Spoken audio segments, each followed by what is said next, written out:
மூச்சை பிடித்து வைத்துக் கொள்ளுங்கள். மீத்தேன் எடுக்கும் முறையை முழுமையாக பார்க்கலாம். மீத்தேனுக்கான துளைகளை 6000 அடிகளுக்கும் கீழாக இடுவார்கள். பின்னர் அங்கிருந்து பக்கவாட்டில் பல்லாயிரம் மீட்டர்களுக்கு துளைத்தெடுப்பார்கள். ஓர் ஆழ் துளையிலிருந்து பல திசைகளிலும் பக்கவாட்டு துளைகளை இடுவார்கள். பின்னர் அந்த துளைகள் வழியாக வேதிப்பொருட்களை மிக அதிக அழுத்தத்தில் செலுத்தி ஆழத்தில் இருக்கும் பாறைகளை வெடிக்கச் செய்து அங்கு சிக்கியிருக்கும் மீத்தேனை விடுவிப்பார்கள். விடுவிக்கப்பட்ட மீத்தேன் இவர்கள் அனுப்பும் ரசாயன நீரோடு கலக்கப்பட்டு பின் வெளியில் எடுக்கப்படும். வெளியில் எடுக்கப்பட்ட பின்னர் மீத்தேன் எரிவாயு மட்டும் பிரித்தெடுக்கப்படும். ஒரு மீத்தேன் கிணறு அமையும் பகுதியை 5 to 7 நாட்களுக்குள்ளாக சுத்தம் செய்து 50 to 100 நாட்களுக்குள்ளாக முழுமையாக துளையிட்டு விடுவார்கள். ஆழ் துளையிலிருந்து மீத்தேனை எடுக்கும் முறையை ஒருமுறை பார்த்தாலே போதும், நம் மனமெல்லாம் பதறிப்போகும். இந்தியா என்பது ஒரு விவசாய நாடு. விவசாயம் இந்தியாவின் முதுகெலும்புன்னு சொன்னா, இந்தியாவின் முதுகெலும்பை முறிக்கின்ற வேலை, தமிழகத்தின் முதுகெலும்பை முறிக்கின்ற வேலை இப்ப நடந்துட்டு இருக்கு. ஒரு கிணற்றுக்கு மீத்தேன் எடுக்க ஓர் ஆண்டிற்கு 400 லாரிகள் மணலும் 400 டேங்கர் லாரிகள் அளவிற்கு நீரும் தேவை.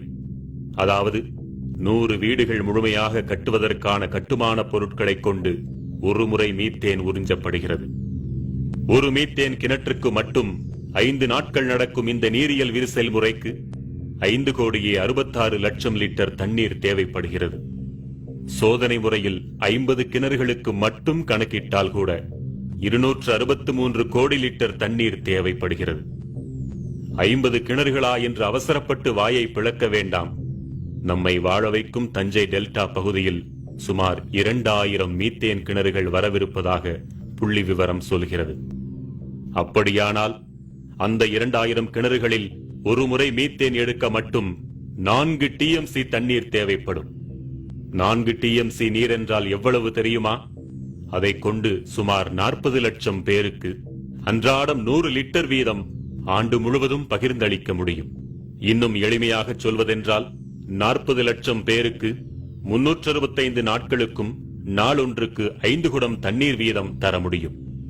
மேட்டூர் அணையின் முழு கொள்ளளவான 80 TMC நீரை இந்த கிணறுகள் 4 மாதங்களில் குடித்து தீர்க்கும் என்றால் இதன் அபாயத்தை புரிந்து கொள்ளுங்கள். இந்த பகுதியில் முதலில் குடிநீர் இல்லாமலும் அடுத்தது விவசாயம் இல்லாமலும் படிப்படியாக இந்த பகுதி மக்கள் இந்த மண்ணை விட்டு வெளியேறுகின்ற நிலைமை ஏற்படும். கர்நாடகாவிடமிருந்து 10 TMC தண்ணீரை பெறுவதற்கே 20 TMC கண்ணீரை விட வேண்டிய நிலைமையில் இருக்கிறோம் நாம். என்றால் மீத்தேன் கிணறுகளுக்கு தேவையான நீர் அனைத்தையுமே காவிரியிலிருந்து மட்டுமே எடுப்பார்கள் என்று குழந்தை கூட நம்பாது. நிச்சயம் ஒட்டுமொத்த தமிழகத்தின் தண்ணீரும் இதற்காக உறிஞ்சப்படும். இப்படியே அடுத்து வரும் 30-40 ஆண்டுகளுக்கும் மீத்தேன் குடிக்கப் போகிறார்கள் என்றால் நம் இயற்கை வளங்கள் எவ்வளவு கொள்ளை போகும் என்பதை கற்பனையாவது செய்து பார்க்க முடிகிறதா? இது நமக்கும் நம் சந்ததிக்குமான குடிநீர் அல்லவா? தனியாரின் கொள்ளை லாபத்திற்காக கொடுத்துவிட்டு தண்ணீர் இல்லாமல் நாம் அலைய வேண்டுமா? தண்ணீருக்கு இந்த நிலை, மணலுக்கு என்ன நிலை என்பதை இனி பார்ப்போம். ஒரு கிணற்றுக்கு 400 லாரிகள் மணல் தேவைப்படுகிறது என்றால் இனி வரவிருக்கும் 2000 கிணறுகளுக்கு 8 லட்சம் லாரிகள் மணல் தேவை. அதாவது 80,000 வீடுகள் கட்ட தேவைப்படும் மணலை விழுங்கப் போகின்றன இந்த மீத்தேன் கிணறுகள். இதே போன்று 40 வருடங்களுக்கு மணலும் தண்ணீரும் விழுங்கப்பட்டுக் கொண்டிருந்தால் நம் தலைமுறைகள் என்னவாகும்? இந்த மணலையும் தண்ணீரையும் கொள்ளிடம் காவிரி மட்டுமல்லாமல் தமிழகத்தின் இதர ஆறுகளிலிருந்தும் நிச்சயம் எடுப்பார்கள். ஏற்கனவே மணலை தின்று தீர்த்த மட்டும் போதாதென்று இப்படி அடிவரை சுரண்டும் அதிபயங்கர திட்டம் வேறா? கொள்ளையடிப்பதற்காக எவ்வளவோ சிந்திக்கிறார்கள், அதை தடுப்பதற்காக கொஞ்சமாவது சிந்திக்க வேண்டாமா? மீத்தேனை எடுக்க மணலும் தண்ணீரும் மட்டுமல்ல, 635 வகையான நச்சுத்தன்மை வாய்ந்த வேதிப்பொருட்களும் பயன்படுத்தப்படுகின்றன. நச்சென்றால் சாதாரண நச்சல்ல, கதிரியக்கம் கொண்ட வேதிப்பொருட்கள் கலந்த நச்சு. இத்தகைய நச்சு வேதிப்பொருட்கள் தான் அடுத்த 30-40 ஆண்டுகளுக்கு நம் தாய் மடி போன்ற தஞ்சை நிலத்திற்குள் செலுத்தப்படும். நினைத்து பாருங்கள், இது மட்டும் நிகழ்ந்தால் நம் நிலம் என்னவாகும்? நம் இனம் என்னவாகும்? ஆறு அமிலமாகும், மண் மலடாகும், பிறகு வாழ்க்கை ஏது நமக்கெல்லாம்? சொல்வதெல்லாம் கனவல்ல. இந்த உலகம் ஏற்கனவே கண்டதைத்தான் பாருங்கள் என்கிறோம்.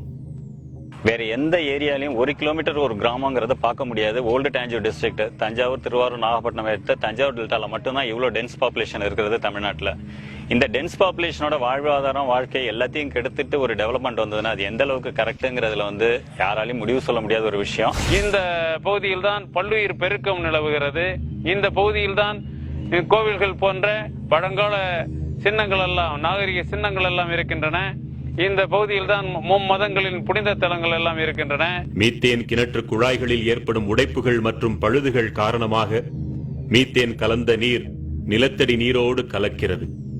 கலந்த நீர் கசிவுகளாக நிலத்திற்குள் ஊடுருவி நீர் ஆதாரங்கள் வழியாக வெளிப்படுகிறது. குடிநீர் குழாய்கள் வழியாகவும் விவசாய பாசன குழாய்கள் வழியாகவும் வெளியேறுகிறது. எரியும் தன்மை கொண்ட இத்தகைய மீத்தேன் கலந்த நீர் வெளியேறினால் என்னவாகும்?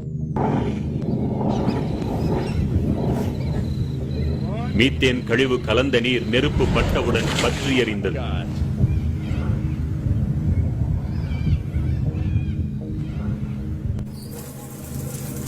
உங்கள் வீட்டு குழாய்களில் தண்ணீர் பற்றி எறியலாம், வீடெறியலாம், ஊரெறியலாம்.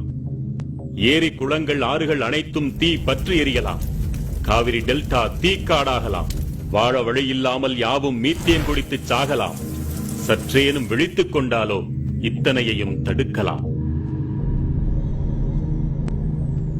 மீத்தேன் எடுத்தது போக இக்கிணறுகள் வேதிப்பொருட்களோடு கலந்த மணலையும் நீரையும் கழிவுகளாக தருமல்லவா? பேராபத்தை விளைவிக்கக்கூடிய அந்த நச்சுக் கழிவுகளை என்ன செய்ய வேண்டும், என்ன செய்வார்கள்? இக்கழிவுகள் அனைத்தும் குட்டைகளில்தான் தேக்கி வைக்கப்பட வேண்டும்.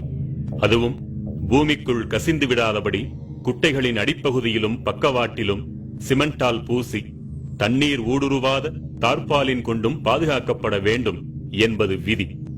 ஆனால் இந்த விதிப்படியெல்லாம் இக்கழிவு நீரை உலகில் இதுவரை எங்குமே பாதுகாக்க முடிந்ததில்லை. எப்படியாவது நச்சு